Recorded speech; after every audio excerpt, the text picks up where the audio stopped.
Hello বন্ধুরা, সাগর food item and ব্লগে আপনার সবাইকে স্বাগত। আবারও চলে এসেছি একটা নতুন রেসিপি নিয়ে। দেখতেই পেয়েছেন, একটা আম নিয়েছি, গোটা আম। সেটাকে ভালো করে হাত দিয়ে চটকে নিলাম আর দিলাম সুজি, যেটা 10 টাকা প্যাকেট পাওয়া যায়। এবার দেবো গুঁড়ো দুধ। দুধটা দিলে কি টেস্টটা খুব ভালো লাগে। আর দিলাম পরিমাণ মতো লবণ দিয়ে ভালো করে সব কিছু মিশিয়ে নিলাম। এবার জল দিয়ে ভালো করে একটা ব্যাটার তৈরি করব।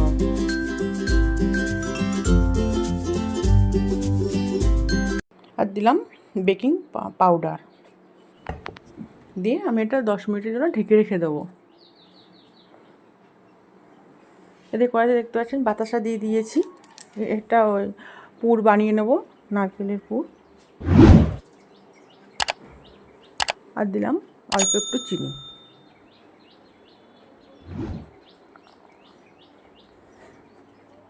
অল্প পরিমাণ জল দিয়ে এটা ভালো করে মেল্ট করে নেব, চিনি আর বাতাসাটাকে।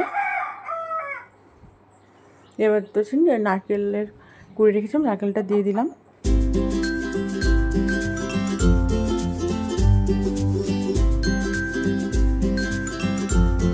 আর দিচ্ছি 3-4টে এলাচ মুখ ফাটিয়ে দানাটা দিয়ে দিলাম।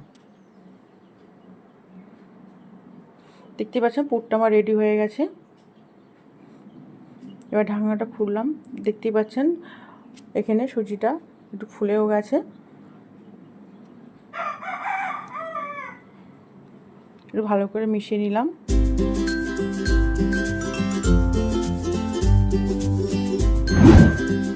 এখানে আমি 4টে বাটি নিয়েছি। প্রত্যেকটা বাটিতে অল্প অল্প সাদা তেল দিয়ে বাটির চারদিকে ভালো করে তেলটা মাখিয়ে নেব।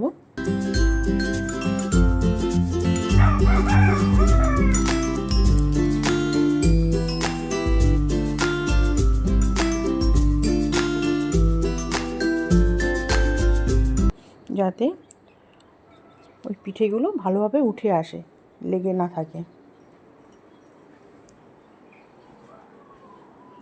আমার 4টে বাটি তেল মাখানো হয়ে গেছে।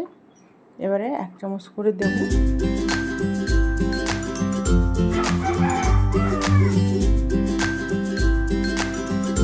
এবারে নারকেলের পুরটা দিয়ে দেবো। দিয়ে এর উপরে আমি আবারও যে ব্যাটারটা তৈরি করেছিলাম সুজির, ওটা দিয়ে দেবো। তাহলে দেখলেন এই পিঠেটা কত সুন্দরভাবে কত কম সময়ের মধ্যে বানিয়ে ফেললাম। এই রেসিপিটা যদি আপনাদের ভালো লেগে থাকে তাহলে লাইক, শেয়ার, সাবস্ক্রাইব ও কমেন্ট করার অনুরোধ রইল। আর যারা ফেসবুকে দেখছেন তার পেজটিতে ফলো করে আমার পাশে থাকবেন। এইভাবে প্রত্যেকটা বাটিতে আমি দিয়ে দেবো।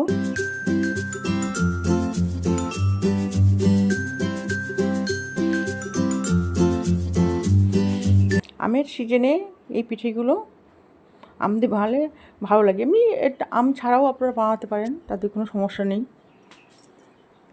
আম দিয়ে বানালে কি আমের ফ্লেভারটা পাওয়া যায়, আর আম না দিয়ে বানালে আমের ফ্লেভারটা পাবেন না। এখানে দেখতে পাচ্ছেন ছিদ্রযুক্ত থালা নিয়েছি, নিয়ে বাটিগুলো বসিয়ে দিচ্ছি। এবার কড়াইতে অল্প জল নিয়েছি, তার উপরে দেখতে পাচ্ছেন স্ট্যান্ড দিয়েছি, দিয়ে থালাটা বসিয়ে দিলাম। এটা ঢাকনা দিয়ে ঢেকে দেবো।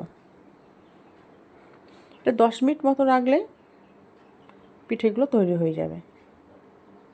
দেখছেন কত সুন্দর হয়েছে।